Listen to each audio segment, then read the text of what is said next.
Well, hello there. This is Dr. Lisa and the Dr. Lisa Show here on KUHS Denver, the stream. I hope you're doing well. I have a guest today coming on, and as you might guess, I don't know why, Mercury went direct and we're still having a few technical difficulties.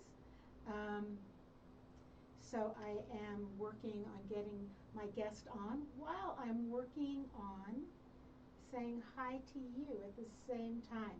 How are you doing today? The seasons are really changing, and it's, okay, wait. The seasons are changing, and we're changing with it. Have you noticed? Jessica, look at you. There you are. Hey there. Hey. So awesome. So you're joining me live. We're like 1 minute into the show. Perfect timing. So if you've just tuned in, and of course you just have because the show just started, this is the Dr. Lisa Show on KUHS Denver, the stream. As you know, the show is about igniting a renaissance of spirit within you. And I've been having soulful conversations, and I cannot wait to talk to you, Jessica. This is going to be such a soulful conversation. So excited. If you are joining me for the first time, again, this show is about you. I want you also to remember that the show is spiritually multilingual. If we say prayer and you want to think meditation, good. If we say God and you want to think universe, or we say universe and you want to say God, don't let the words stop you from the message, because the messages I think that my guests give are profound. So Jessica, let me talk about you for a minute before I let you talk, because as my guests know, I invite people on my show who've inspired me, and I want to talk to you about, and to everybody listening, about how you've inspired me. So here's the story. I was cruising Facebook one day, and a friend of mine was hosting an online trunk show from Noonday. And I had never heard of Noonday, and I didn't know what this was, so of course I got to go find Noonday. And there's really interesting stuff on Noonday. And then, of course, I had to find out about Noonday. And then I had to find out about you. And then I had to go check your book out because I found out about you. And then I had to download your workbook. And then I had to call you and say, please talk to me, because it's amazing. So, Jessica, I have so much I want to talk to you about. But where I'd like to start you is that you talk about you've got a podcast, Leading a Life with Purpose. And what struck me is you've talked about generosity as living against the grain. What's powerful about you, in my perception, is so many of us want to do something about poverty, and you just did. You're changing people's lives. Can you just talk to us about your journey and start wherever you want, and how you got to Noonday? Sure. Thank you so much for having me on the show. I'm excited to get to chat today. And I would say my journey in understanding that I have abundance began in high school when I traveled to Kenya for the very first time. And on that trip, it was with my church, and we partnered with a local Kenyan nonprofit. And this local Kenyan nonprofit took us into a very underprivileged part of Nairobi. And that was the first time for me to see, shacks and dirt streets and children running around. And I thought, okay, I've never been in an environment like this. But instead of just sort of the poverty that stood out to me, what stood out to me was a woman running a brightly colored fruit stand. And we were told that this woman had received a microcredit loan. And with simply $40, $50 loan, she was able to buy fruit, buy materials to set up a stand, and slowly build a business from there. And because of that business, she was able to leave her abusive marriage and provide for her several children. And as a 15-year-old who had not left America before, had not even heard of microloan before, the power of entrepreneurship to create opportunity for someone, I just stored that in my heart. I can't say that, that just changed my life forever, but I stored that in my heart. And then as I went off to college, I majored in Latin American studies because I just love Latin America, and following that, decided to go with a non-governmental organization, an NGO, to go live among the more vulnerable people and understand what life was like. And so I went and lived in Bolivia, and then I went and lived in Guatemala, and what I saw was that people who were emerging out of poverty, it was through entrepreneurship. So again, stored that in my heart. I wish I could say I had some, okay, now I have this great idea and I went and did something about it. It was more like I was collecting stories and trying to understand where my story would intersect with these stories. So I met my husband through that organization in Bolivia and Guatemala. We ended up getting married and moving to Texas, and then started our own entrepreneurial journey. We began to flip houses, and then the recession hit.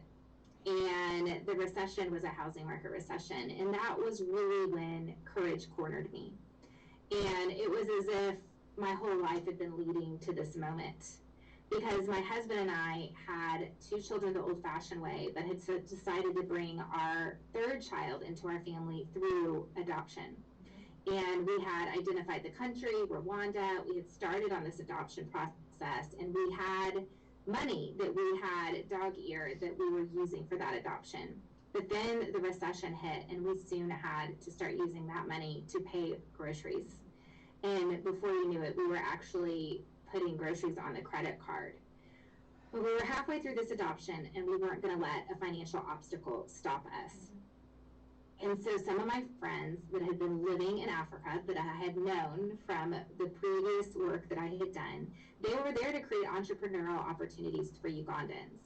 And they had asked me at one point if I would like to sell artisan-made goods to create a marketplace for their friends in Uganda, their Ugandan friends. And I had laughed them off at the time.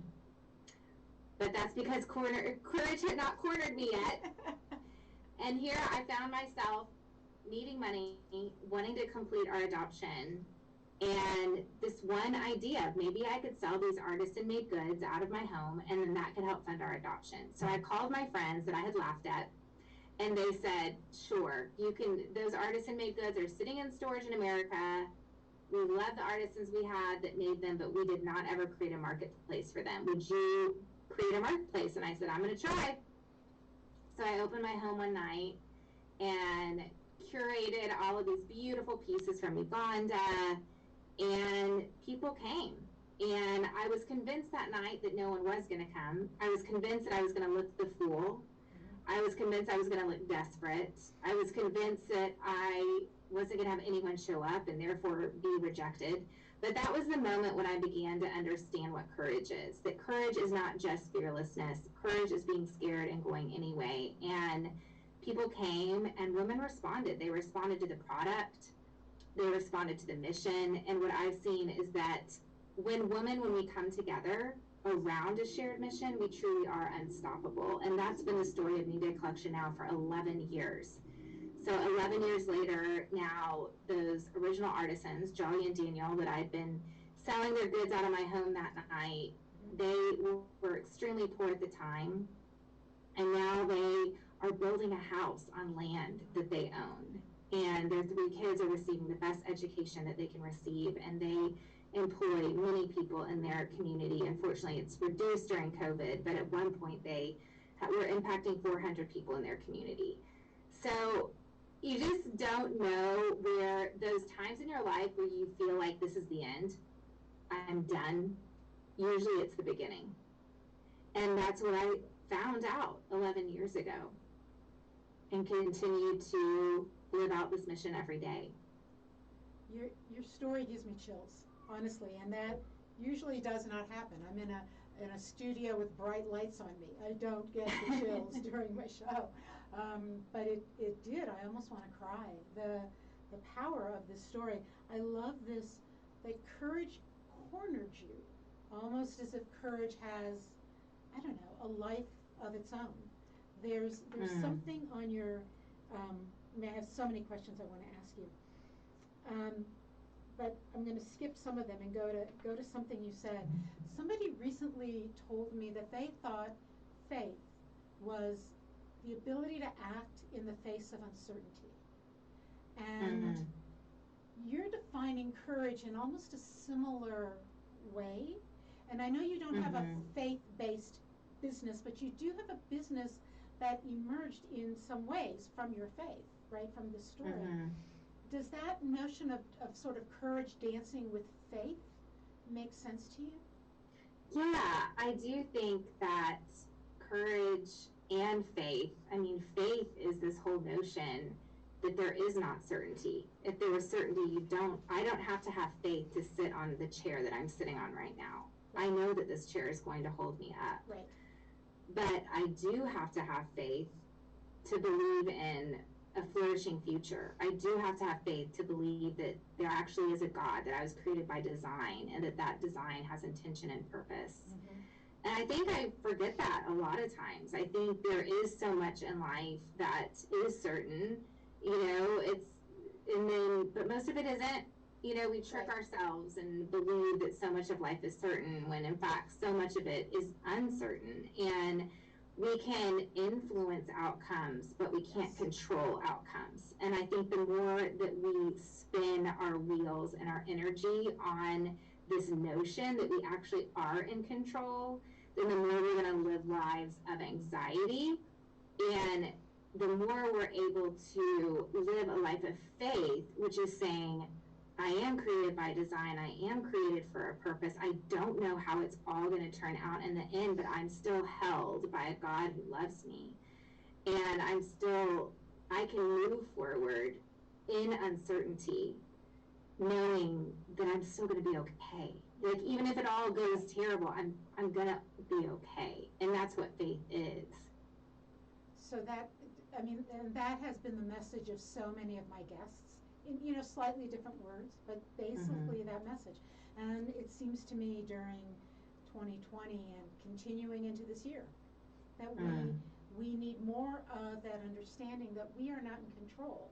I am able to respond to the world around me. I have free will in terms of how I respond, right? What I choose to do. You chose to act. Do I choose to act? What do I choose to say? How do I choose to treat people? But the world is uncertain, and perhaps it's in that uncertainty that there is opportunity. Certainly. Right? So I'm going to read you something, and feel free to go anywhere you want with this, but there is stuff on your website that just amazes me. So I'm just going to start with this one. Well, actually, I'm going to not start with that. If you're listening to this show, I'd like you to go to the website, and I'm going to pull it up right here. Noondaycollection.com. There you go, noondaycollection.com. I'd like you to go through that and look at the amazing items that are on that page. I have already picked out something I'll be buying later today. So, thank you. Oh my God. So let me go here with this. Your business plan is really based on helping people thrive, come out of poverty, right? I know you have a focus on adoption too, and we can talk about that. I'd like to, so I've looked at your business sort of layout and how it's put together, and for some people, they may think, oh, this is like, I don't want to mention other businesses. This is some business where somebody has a little show in their house and they sell stuff and they maybe make money and maybe they don't. That's not what your business is. So when I buy something, okay, I buy something on Noonday, can you talk to me about all the people who benefit from this? Yes, and I was actually on a Zoom call earlier with the first artisans that I just told you about, Okay. Jalia Matovu, and she did a Zoom call with all of our New Day Collection ambassadors, and these are the women who create a marketplace for these artisan goods. So I knew from the beginning that our goods they needed a storyteller behind them, because yes, they're beautiful and they sing for themselves, and where else can you go to a website and find product made from tiny paper beads, upcycled artillery, hand-blown glass. You know, we've been featured in InStyle, People, Vogue, Elle. I mean, we have beautiful, beautiful product, but it really does command a storyteller to be able to style and story another person. And I am such a believer in connection and human connection and not just transaction. And from the beginning, I personally would go and sell in other women's homes. And I got to know so many people. I got to know other people's stories. I got to learn this side of me that just loved to help a woman feel confident, just simply from knowing the right pair of earrings to put on. And also just, you know, really getting to be an advocate for some of these artisans who have beautiful product, they just don't have the audience that I have. And so as I began to do that, I thought, man, this is so life-giving and purposeful for me. I am sure that I am not the only person in America who would absolutely come alive being able to do this. So I thought, how can I begin to scale myself? How can I begin to find other women like me? And thankfully at the time, blogs were sort of new, Facebook was new, and as I began to share about New Day Collection, and then this opportunity, like, does anyone want to join me in this? And I had other women say, I would love to create economic opportunity for women in other countries, and I love this product. Wow. So my first ambassador was in Seattle, and I said, well, what's a fair compensation plan? And she said, well, I think, you know, this amount of commission, you do all the work, you carry the inventory, you do all the branding, all of that. I go sell it, I'll earn this. And I said, great, deal, handshake. And so she started Noon Day in Seattle, and then people got word, and people, you know, then started up in Houston and in Dallas and in Nashville. And, you know, now 11 years later, we've stayed between 1,500 and 2,000 women very consistently over the years. And of course, we'd love to be much bigger, which is why I come on radio shows like yours, because I think certainly, you know, when you discover Noon Day, you're like, where has this been my whole life? And I'm like, gosh, we're 11 years in, but still, because we've been bootstrapped and organic, you know, we're still so new to so many people. And so that's really our business model. We're a B Corp, we're a fair trade certified brand, and we're a stakeholder model. So when someone here in America succeeds in her business, it means that someone in Uganda is doing a happy dance. And when someone in Uganda is creating a beautiful design that sells really well and they execute and it's on-time delivery and it arrives to the New Day Collection office, someone here in America does a happy dance. So we really are all, you know, it's the rising tide that lifts all ships, and that really is the case for how we've created our business model. And ultimately, you know, running a business is absolutely the most intense thing I've done, aside from raising teenagers, which I don't recommend raising teenagers. It's so hard. But, you know, it's really, it involves so much tenacity. It involves so much grit. It involves a lot of continued belief. The last 2 years have been absolutely brutal, just brutal. I mean, we work in countries that are on the news, not even for COVID. I mean, Haiti, Afghanistan, India. So it has been really hard, and I just have to say that if it wasn't for this community, it would have been a lot easier to just give up. But in fact, you know, Jolly and I were talking this morning with all of our ambassadors, just talking about how we're not giving up, we're not going anywhere, and that success isn't always defined by numbers. But what if we could redefine success to be just being faithful to your purpose? And if you just wake up every day and remain faithful to your purpose and let go of the results, you can find a lot of gratitude there. And I think that helps some of that fear subside when you're not seeing the results, which we haven't during, you know, 2021. I mean, I started off selling product in women's homes, and women are not gathering in homes. So it's been a really challenging time, and those challenging times are when courage has cornered me again. I'm like, oh, I thought I just had to do this one time. Why does courage have to keep finding me? Dang it! But it's finding me again, and I think in those moments is when we really, our purpose becomes more refined and more tangible, and really that's the place I operate out of, is from that deep place of purpose. That so many beautiful things you said, this notion of the storyteller, that and I truly believe when women connect, that we lift each other up, and that there's a myth that women won't do that for each other, and I totally disregard that. That women have it's a myth. It's a myth. We come together, we support each other, and that the business you've started has a model based on connection, storytelling, all of us. Right? And that perhaps courage corners everyone in that. So I'm just going to repeat this back to you in an interesting way. There's something, if you're listening, I want you to go to noondaycollection.com. Did I get that right? Yes. Yep, you did. Go to noondaycollection.com.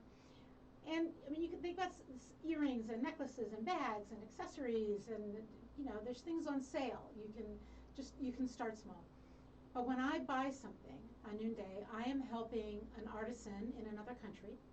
I'm helping not just the artisan, but the person in that country who helps with the organization and the shipping. And then I'm helping a woman in this country who is building a business of her own based on this. And so I'm helping a community when I shop on Noonday.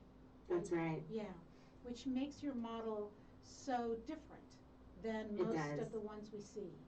Yes. Yes. And let me do this. So you came up with the name Noonday. I'm just going to play off the stuff on your website, and then we're going to talk about your book. But you came up with the name Noonday from Isaiah. If you spend yourselves in belief of the hungry and satisfy the needs of the oppressed, then your light will rise in the darkness, and your night will become like noonday. That is right on your website. Does that still inspire you? Is that? Yeah, it does. And when I started Noonday, and after that original gathering at my house, it didn't have a name yet. I thought it was just a fundraiser to bring our son Jack home from Rwanda. But after that night, I realized really the next morning, oh, this could be a business. When you see the response from a lot of women, and other women say, well, I'm going to open my house up for you. And that is when I thought, okay, I think this is a business needs a name. And Isaiah 58 is always been a meaningful scripture for me, because it really does speak to what God really asks of us. It's not this the kind of fasting I've chosen, to loose the chains of injustice, to clothe the wanderer, to help people with shelter, and to satisfy the needs of the oppressed.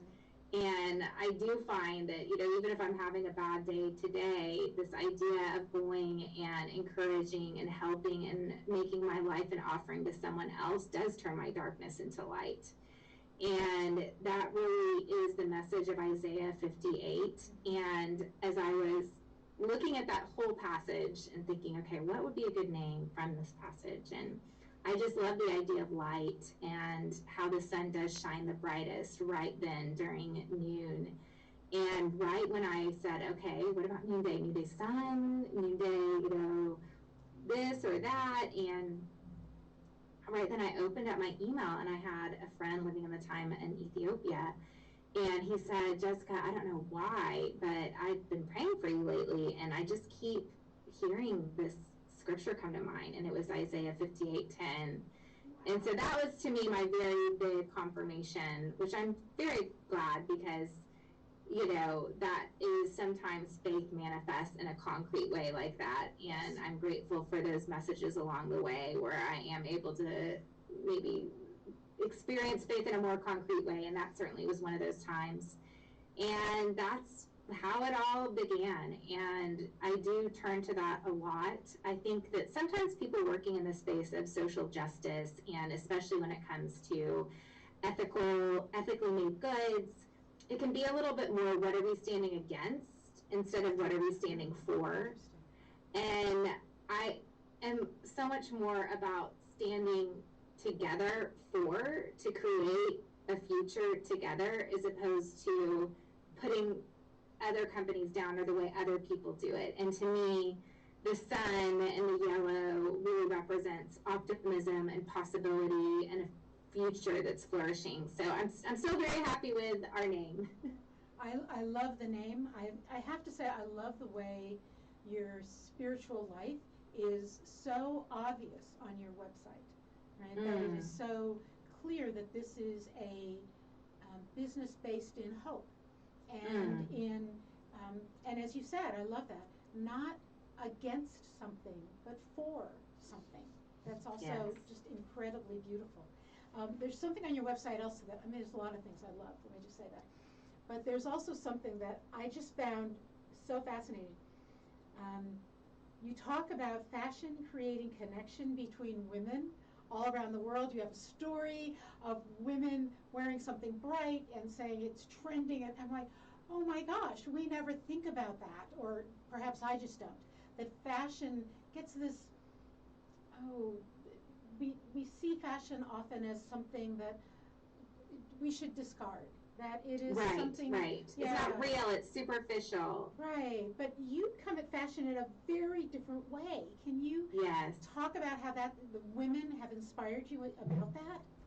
Yes. Well, even this morning, Jalia was sharing the first time I went to go meet her in Uganda was 10 years ago.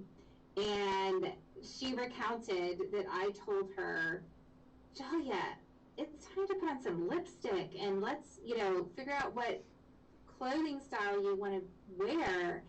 And she reflected and said she hadn't thought of herself in that light. She hadn't thought of herself as beautiful, confident. And I came and spoke those words. You are a fashion designer. And even those words manifested this newfound appreciation for beauty in her. And so she started wearing lipstick and mascara and she even, now they have amazing used clothing markets in Uganda. And so she scours those to put together different outfits. But I just have found that women the world over, we do want to feel beautiful, and we do love these artifacts that they don't make us pretty. They just elevate the pretty that we already are. And in Guatemala, where I used to live, the women there wear a traditional shirt called a huipil.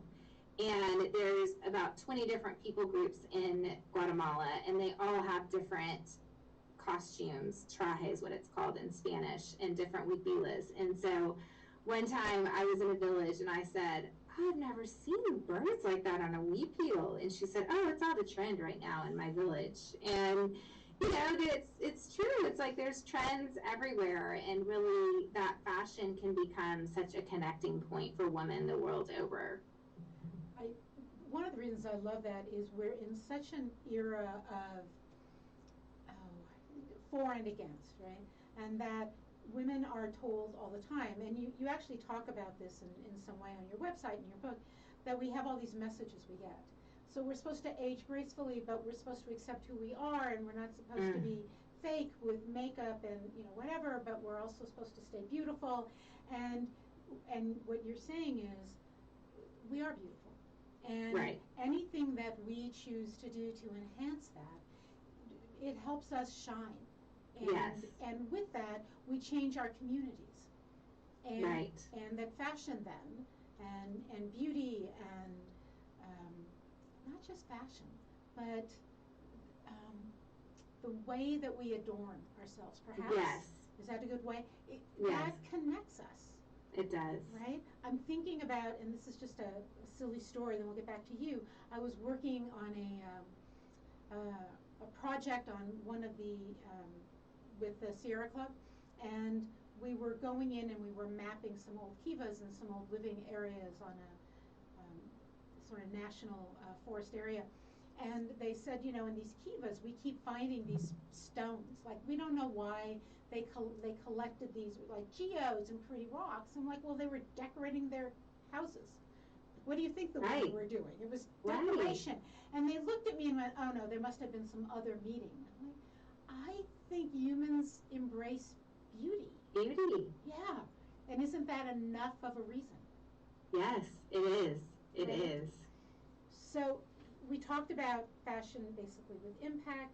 We've talked about story.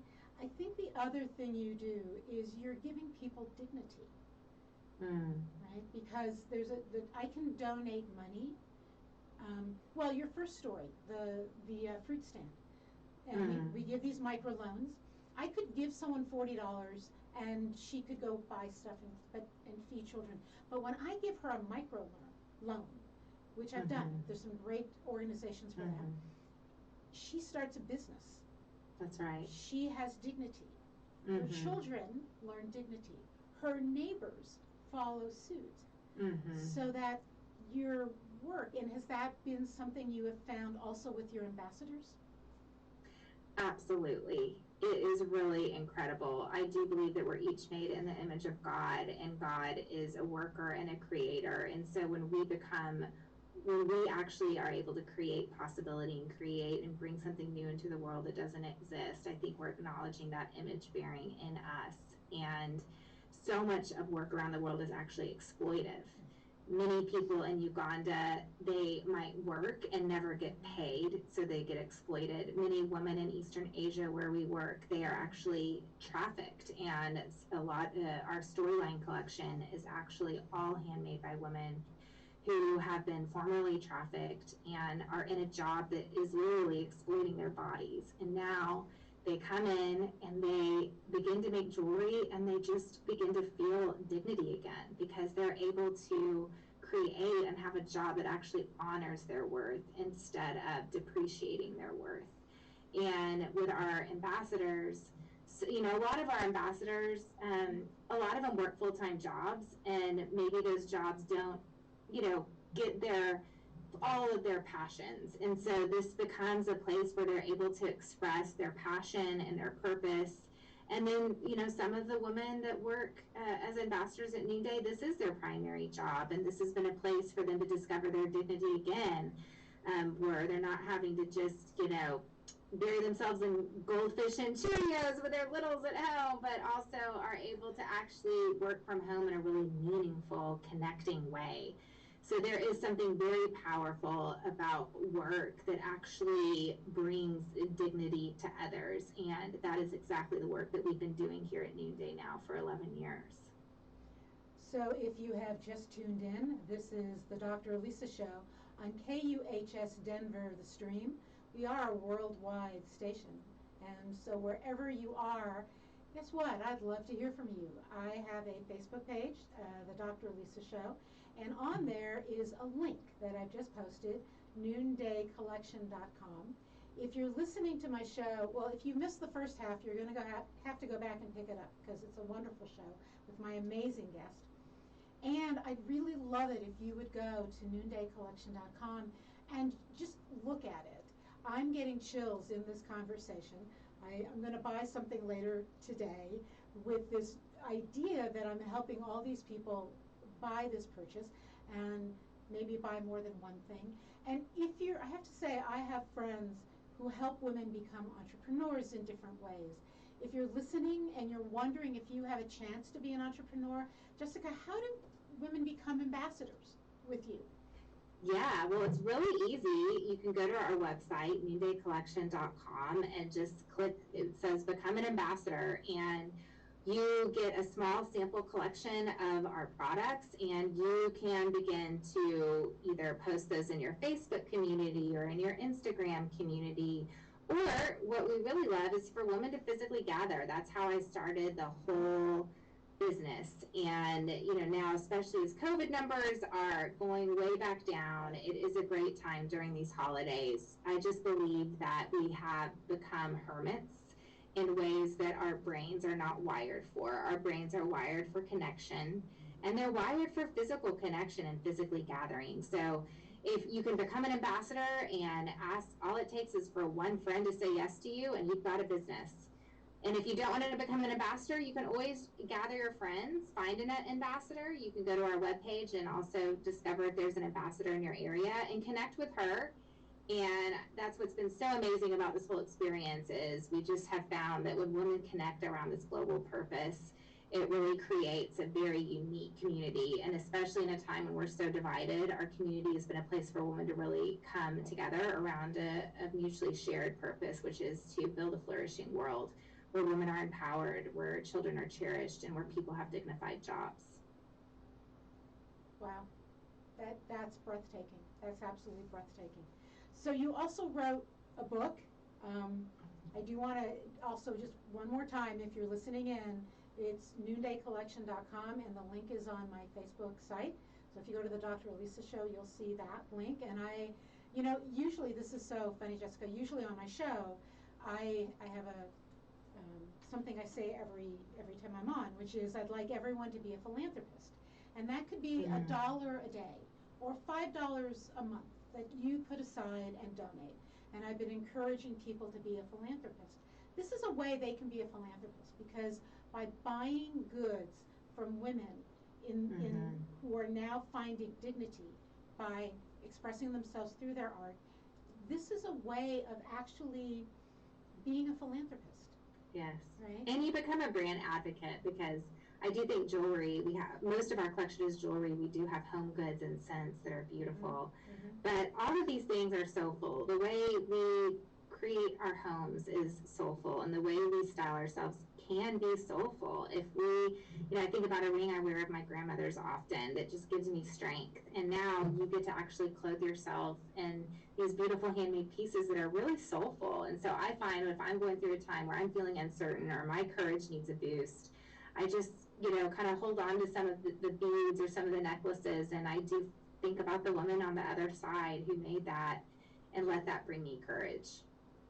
It's so funny you say that, because I was getting dressed for the show today, and I put on my father's bracelet. He passed away when I was 30, and I have a bracelet of his that when I'm feeling like I need a little more courage, I need courage to corner me, I put on his bracelet. That's so right. Interesting that we both do that. So you wrote a book. Imperfect Courage. Imperfect Courage. I love the title. And you also have a workbook. And there is something in the workbook, and we've probably talked about this, but I don't know if we can ever talk about it enough, that you thought courageous people were fearless, and they're simply resolved in their hearts to go scared.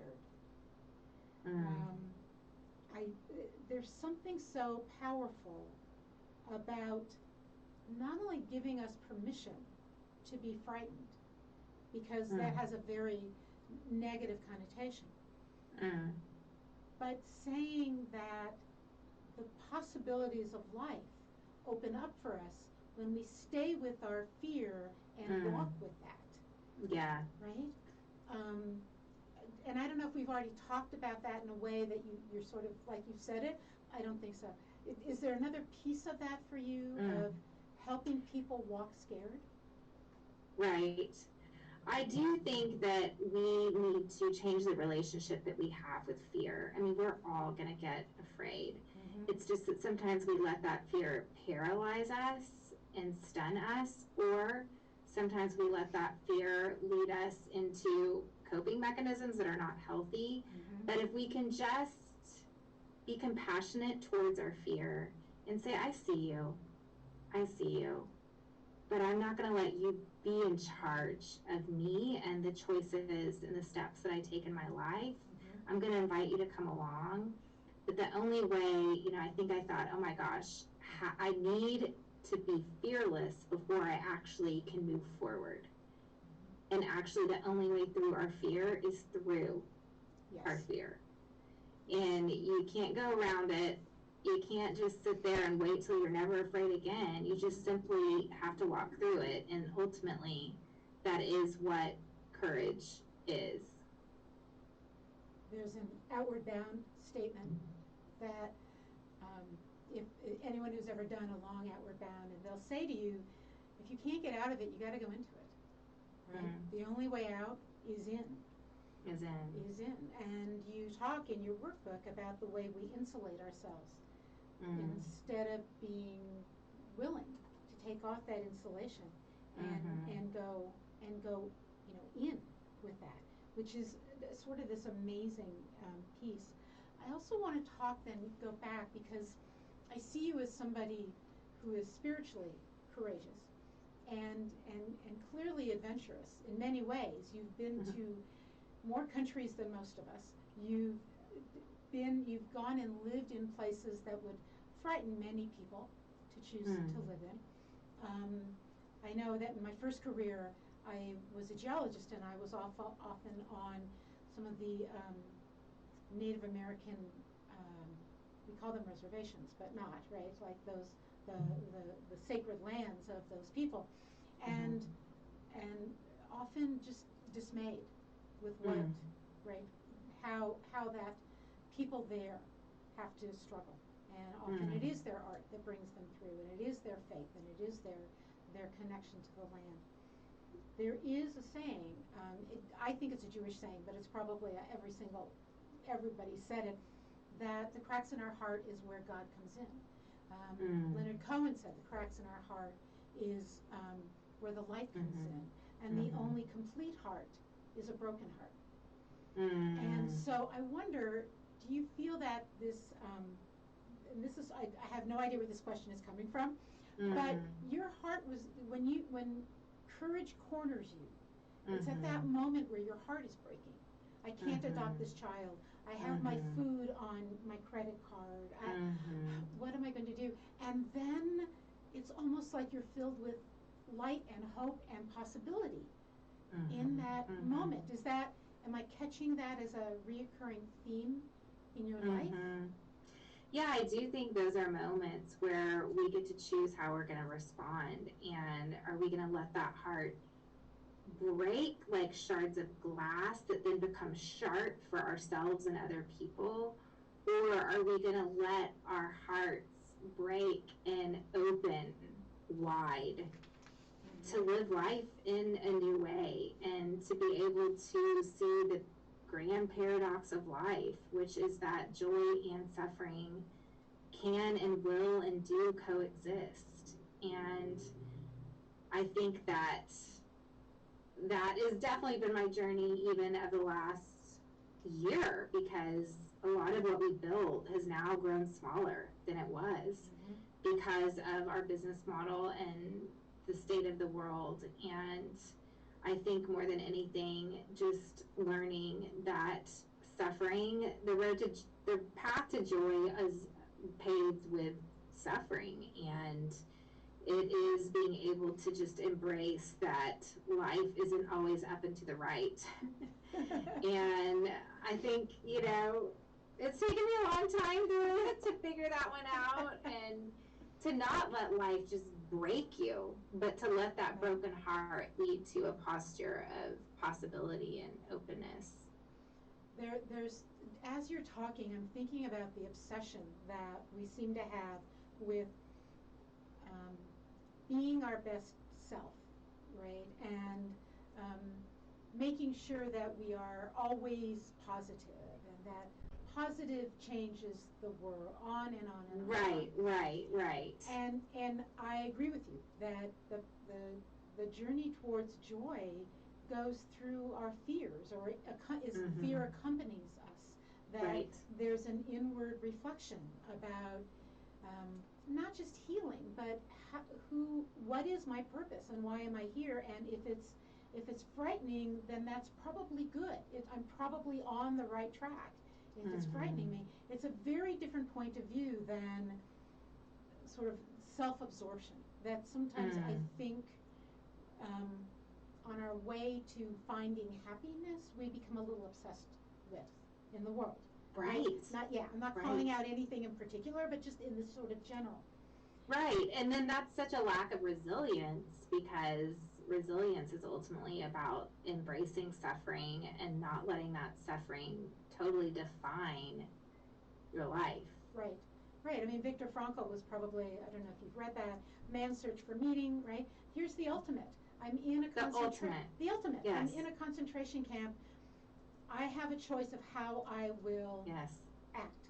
Well, and Edith Eger, Edith who Eger, was absolutely. mentored, yeah, Yes. she came, I had her on my podcast, the Going Scared podcast. Oh and my gosh. that was just one of the most profound conversations in books, her book, The Choice, because it really is about like how and it's so empowering to know that we can choose how we're going to respond to suffering. Are we going to let it shape us for good and for compassion and for future joy? Or are we going to let it embitter us, and the choice is up to us. I think this is a profound message at any point in time, but as we move through where the United States is right now with COVID and with disparate ideas and so much anger and dissent, without calling out, again, I'm not taking sides, I'm just saying, there it is. The message of, here's an experience. Why don't we embrace it, right? It's frightening. If I have a sense of faith, then Hashem, which is how'd you say God's name, right? Hashem. This is part of that, and I'm here on this planet at this time to respond in some way to the world around me. How do I do that with dignity? How do I do that with grace and with kindness and with compassion? How do I do that?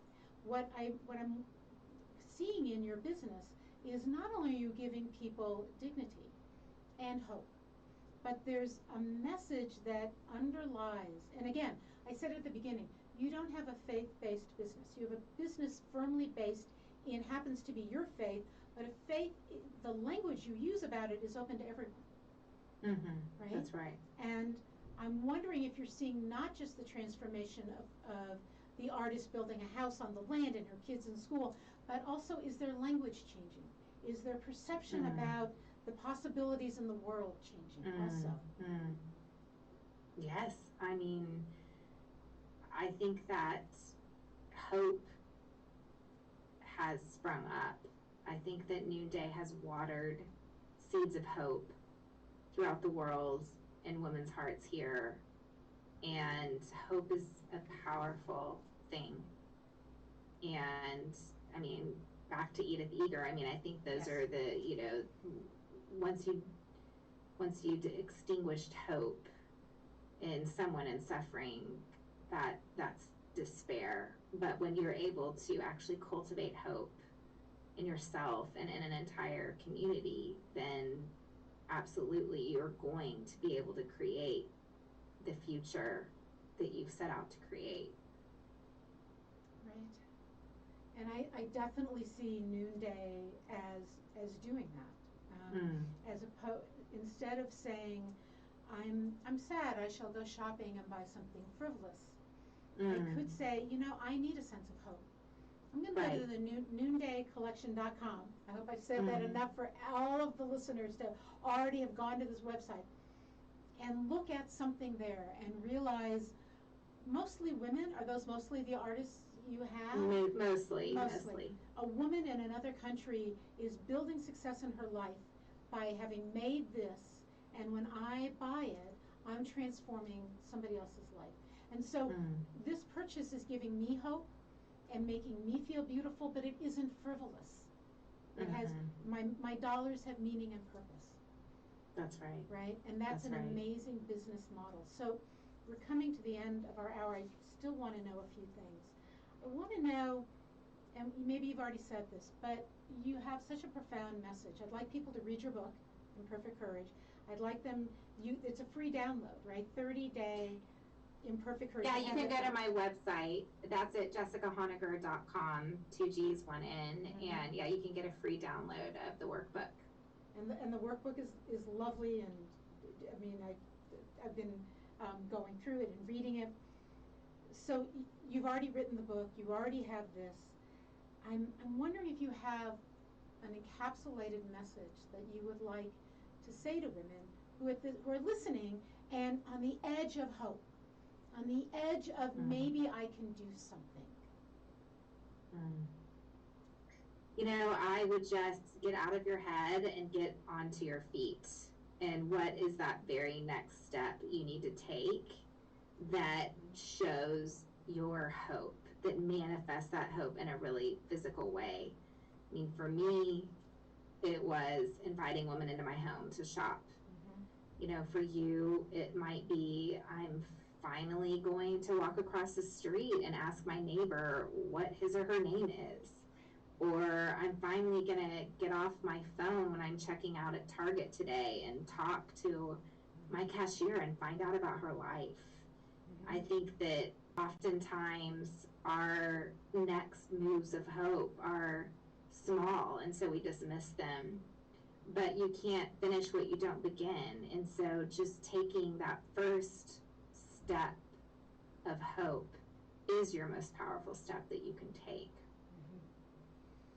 And I believe you say it somewhere in something you've written about stepping away from the things that fill us and distract us, right? So one of the things I might do when, if I feel hopeless, is sort of zone out, right? Binge watch something on TV, or, you know, binge on the internet. Right. And that emptying ourselves of that allows us to invite hope in. That's right. And I definitely think you did that with, I mean, there you were. And I've actually been there at that point when I was putting food on my credit card also, down to zero, and then having to rebuild back. So we have some similarities in there, which I love. What keeps you inspired day to day? Honestly, the connections that I have with women around the world. You know, talking to Jolly this morning, I mean, their children haven't been in school since May because of Delta, and many of their main grocery store supply chains have been totally shut down. And, you know, as hard as things have been in America, it's nothing really compared to many of the places where we partner. Haiti, it just continues to get pummeled by, you know, hurricane and gang violence. So I really do know that I'm tiny, you know, in this beautiful network of women around the world, and those are the women that I really want to empower and uplift on a daily basis. So I'm just gonna repeat this for the listeners one more time, that it is noondaycollection.com. Your personal website is Jessica Honegger. Is that how you pronounce it? .com. That's right. Mm-hmm. And on there they can find your book. They can find this workbook that's really amazing. I have to say, and I'm just going to sneak this question in, you're so profoundly honest and transparent with who you are, right? Yeah, I was down to zero. I'm putting food on a credit card. I was, you know, ready to give up. I get to these. That's a different kind of courage, and I'm wondering if that's even the courage that supports the business. Your willingness to be so profoundly honest and present. I do believe there's power in vulnerability, and that when we are vulnerable ourselves, we give other people permission to be the same way. And certainly that is one of, I believe, the purposes of my life is to help create spaces for people to be vulnerable, and therefore to be more honest and truthful and have more of a sense of belonging. Because if you can't belong to yourself and be honest about yourself and your own story, you're never going to belong to others. Right. So with that, we're just about at the end of our time. My last message, and I'm hoping this also inspires you, is that there are so many ways in this world that we can be inspired. We can go outside. It's Colorado. I don't know if Texas has this also, but it is autumn in Colorado. It is beautiful. I bet. Yeah, it may not match the far northeast of the United States, but it's good. It's really good. And the weather changes, and there is hope, and there are opportunities, and there is synchronicity that when we stay open, and I think you did that too, when we stay open to possibility and stay firm in what we know in our heart, then things happen, and doors open, right? That's right. So if you've been listening, we are at the end of the Dr. Lisa Show on KUHSdenver.com. My amazing guest, Jessica Honaker, please go to her website, jessicahonaker.com. Please go to noondaycollection.com and buy something. And I don't encourage people in my life to go shop, but I'm going to encourage you today to just go buy something and know you're helping change the world in doing that. I want to thank you for joining me, Jessica. I want to thank everyone for listening. And beyond anything else, I want you to do a few things for me. I want you to stay well. I want you to let your inner flame help you stay inspired in this world. And remember that when you are inspired, you inspire others. Thank you. Thank Thanks, you. Jessica. Thank you so much. Bye-bye. Bye. Give me a minute, okay?